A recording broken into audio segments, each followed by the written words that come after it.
Anything, Rolex? Ang katanungan ko po ay tungkol sa power. Oh, no. Alam niyo po, yung IPIRA, hinati yung bansa natin. Electric Power Reforms Industry Act, IPIRA. Ngayon po, ganito. Recently, ang Malacanang po ay naglabas. Pinirmahan ng Pangulo, Executive Order 164, adding nuclear power to the energy mix. And among others, to study the viability kung pwede pa natin i-operate yung BNPP at ang iba pang mga facilities para sa paggamit ng nuclear energy. Pwede mo malaman kung ano yung isip nyo po tungkol dito? Kasi po mangyayari sa sunod na termino, ang 18 milestones. Ito po yung unang hakbang lamang.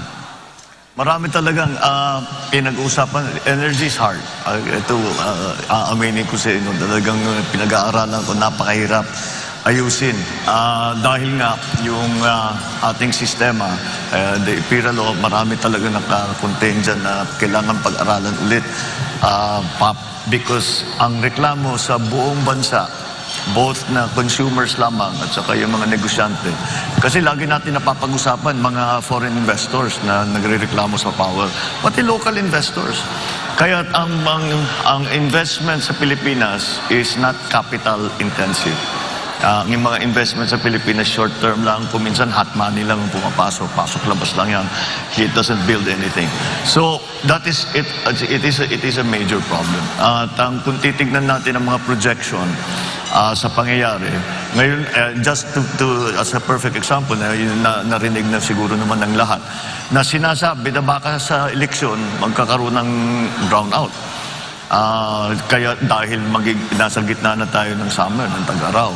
Kaya yan ang maliwanag na maliwanag, kulang na talaga ang power supply doon sa ating requirements. At saka, yung idadagdag pa dapat natin para makapag-industrialize tayo ng mabuti. Kaya it's something that has to be attended to. In other words, kailangan natin lahat. Kailangan natin lahat ng makuha natin na power sources para mabigyan tayo ng mas mura at mas malawak at mas reliable na power supply. Ngayon, maaari nating i-expand yung ating hydro, expand natin yung ating geothermal, but there's a very simple idea when it comes to the energy sector. It's something called the base load. The base load is the load that never goes away. Just the demand that never goes away. Kahit gabi, kahit araw, ito na yung mga planta na nagpapatakbo. So that base load has to be satisfied. Kaya kung hindi umiihip ang hangin, paano yung wind power? Kung gabi, paano yung solar power? Kailangan pa rin nung traditional. Ngayon, doon tayo mamimili. Although it's not traditional for the Philippines, nuclear power is already considered a traditional power source. So it has to be looked into. Yung sa BNPP, nag-offer na, because if you, ang Korea has, I believe, 5 sister plants to the Westinghouse plant in BNPP. And they have offered, I always say it's ironic that the names of their plants are Core 1, Core 2, Core 3, Core 4, Core 5. Pero hindi tayo nagkaroon kahit isa. But they have offered to come with their technical people, and they have offered to come to give us an idea. Pwede pa ba ito? Because kahit pa paano, the BNPP, the Bataan Nuclear Power Plant, was supposed to go online with 650 megawatts in 1986. That's a long time ago. Marami ng bagong technologies, marami ng bagong requirements. So we'll see. We have to. I think we should be open to our Korean friends to come and to tell us if this is still viable or you have to do something else. When it comes to nuclear power as an idea, well, let's just follow the science. Because dito naging political sa Pilipinas. It's also political in other places. But in our particular case, the reason we have no nuclear power plant at all is pure politics. Did not really follow the science. So we have to look into it. Because, even after Fukushima, when everybody was saying nuclear power is going to, we have to rethink, we have to, kailangan natin pag-aralan ulit yan, mukhang delikado. Walang nagbago ng kanilang pagplano na pagpatayo ng nuclear power plant kahit saan. Amerika tuloy-tuloy pa rin. Sa France, the majority of their power is already created by nuclear power. So in the other countries, ganun din. So I still think that it's something we should examine. There are many new technologies. One of the ones that we keep reading about are the modular nuclear power plant. They start with a small one. Gusto mong palakihin, bumili ka ulit ng module, ikakabit mo, palaki mo ng palaki hanggat gusto mo. Siguro naman kaya natin patakbuhin ang nuclear power plant. Wala naman, there's no reason na bakit hindi kaya ng Pilipino na magpatakbo ng nuclear power plant. So, it's something that should be part of the mix. Kasama diyan is COP26, where we decided to cut down on coal-fired power generation. And what happened, nagtaasan ng presyo kasi walang kapalit sa renewable. Ibig sabihin, yung mix ng renewable at saka traditional, kailangan talaga natin, we have to decide once and for all, what is the mix that is good for the Philippines. I think it's not going to be a static point. I think as years go on and we develop renewables, we develop other sources of power, that mix is going to slowly shift towards renewables, hopefully, because that's what we want because of climate change. But nonetheless, that mix is still something that's up in the air that we haven't really determined what is proper and appropriate for the Philippine setting. But to make a short answer to your question, is that lahat kailangan natin. Kailangan natin palakihin ng hydroelectric, kailangan natin palakihin yung geothermal, kailangan natin paramihan ng mga power plant, kailangan natin tumingin sa mga bagong technologies, wind farm, solar, kailangan natin tingnan ng nuclear. At kung kailangan talaga, di balikan natin oil-fired. But oil-fired has become less and less attractive because of what's happening in the volatility of oil prices, especially in the last 2-3 years. Then with this new development in Ukraine, talagang kailangan pag-isip-isipan natin na mabuti. Kasi baka maipit tayo, pag tumaas na naman yan, hindi natin maipatakbo yung planta natin, balik na naman tayo sa dati, nasa brownout na naman tayo. Now we have lots of coal here in the Philippines. The Chinese claim to have good enough technology. I've actually visited one of their coal-fired plants that na malinis na, that they're able to extract the carbon and they're able to dispose of the carbon properly. So all of these things we need to look into. Lahat yan kailangan natin. Well, after the generating companies, meron po tayong Transco. Marami reklamo sa Transco. Senador, open ba kayo sa idea na katulad ng tubig, may west sector operator, may east sector operator, chachap-chap natin ang Transco? I don't think so. May economies of scale yan eh. Ang business model ng high tension na delivery na ginagamit ng Transco is the same as a tollway. You maintain the tollway, you collect toll, and that's how you pay for what you build.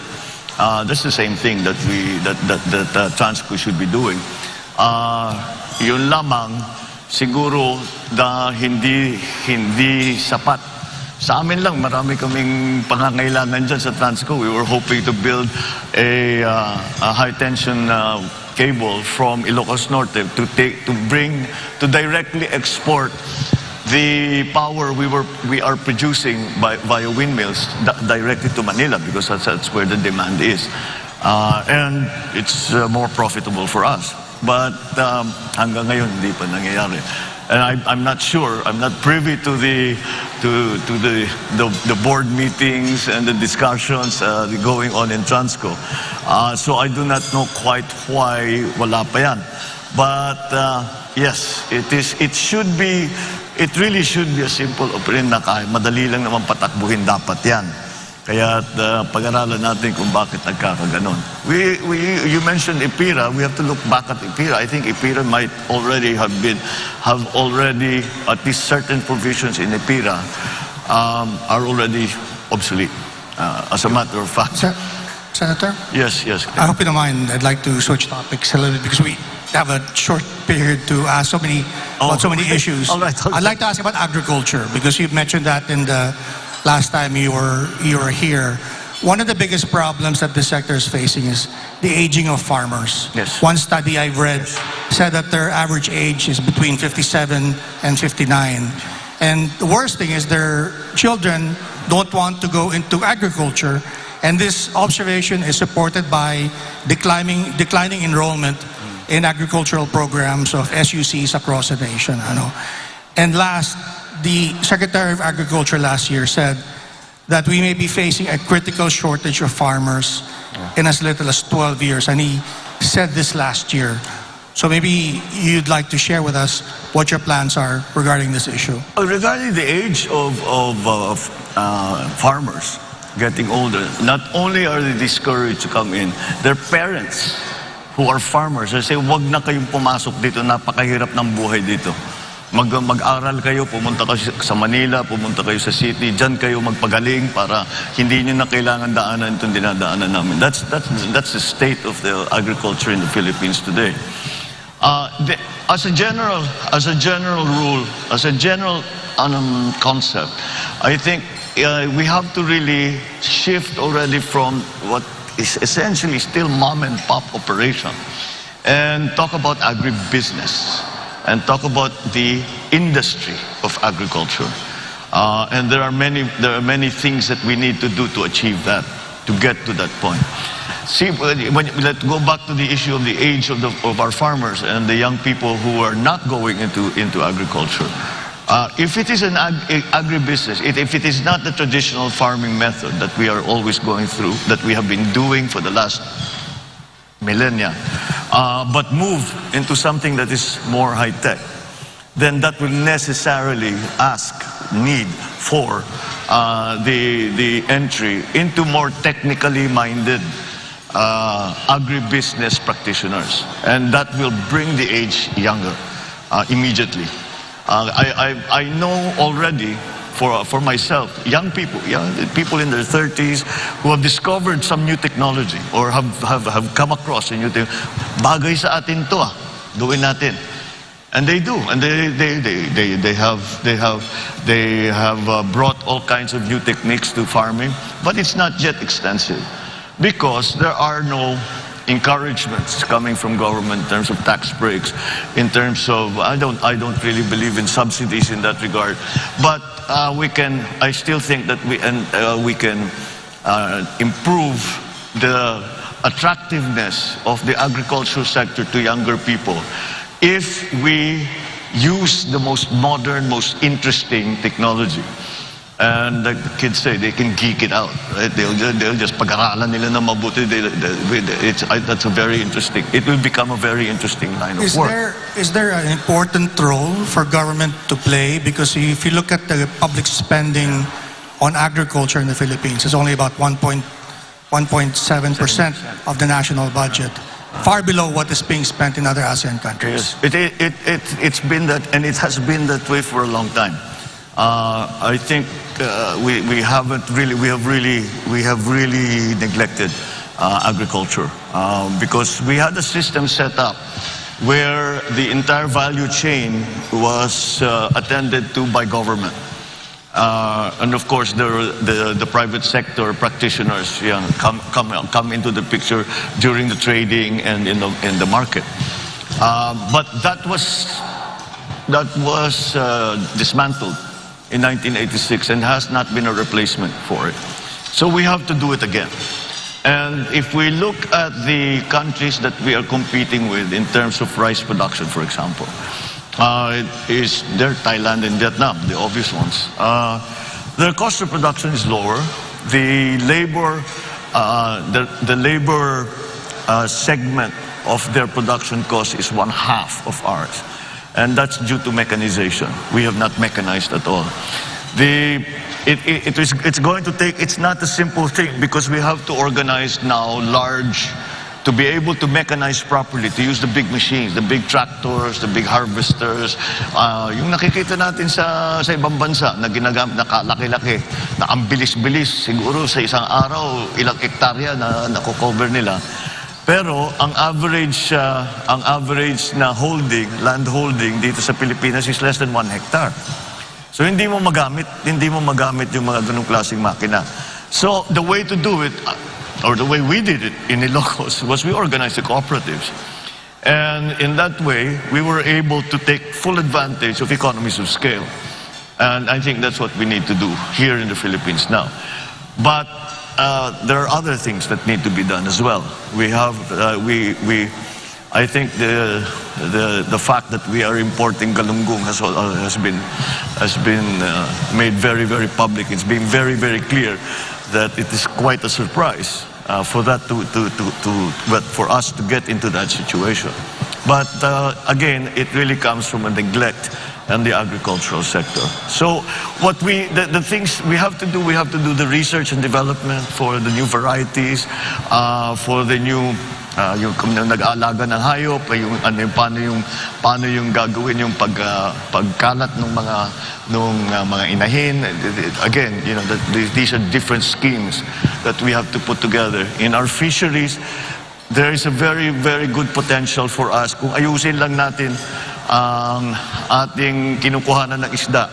Number one, bigyan natin yung mga mangingisda na mas malaking bangka. Maliliit lang yung bangka nila eh. And they have to go out already 12 kilometers kasi overfish na dito sa loob. And then of course, patrol so that maraming nagpo-poach sa atin.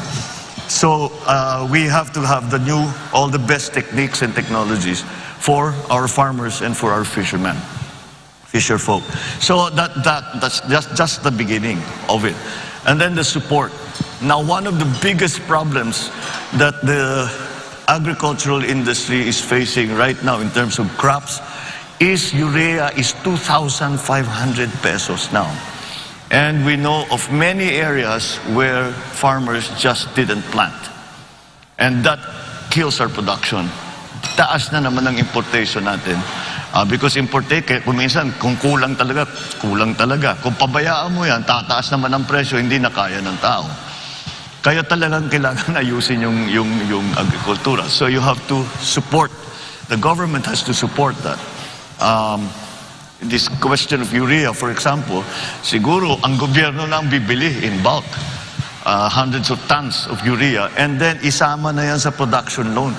Bago planting season, magbibigay ka ng production loan sa farmer. Yung iba pera, yung iba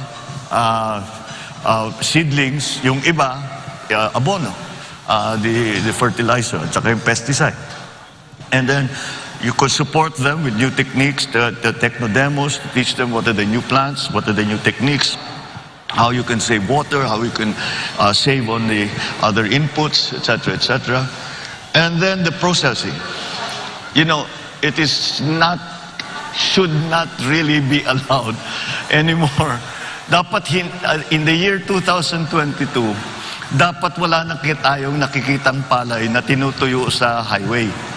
Dahil dapat meron na tayong binigay. Yan, si Rolex knows this well because sa local talagang yun ang problema eh. So, tapos yung mga milling, dapat talaga meron tayong milling na small scale, large scale, depending on what everyone. So the value stays with the farmer. Hindi pumupunta sa trader na may malaking milling na planta. I mean, there's nothing wrong with the traders. They have a part to play. But let's keep as much of the value added and give it back to the farmer. And then, if we are able to do that, gumanda ang ating production, mumura ang ating production cost, we can directly sell it. And the kadiwa is the example that we always use.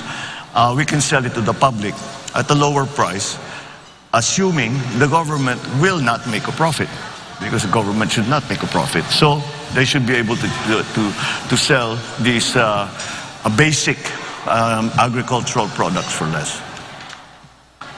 Mr. Marcos, Yes, we all know that your campaign's theme is unity. And recently, you made a statement on an issue that, would test your call for unity because this issue is really polarizing in our country, and I'm referring to your statement on LGBTQ rights.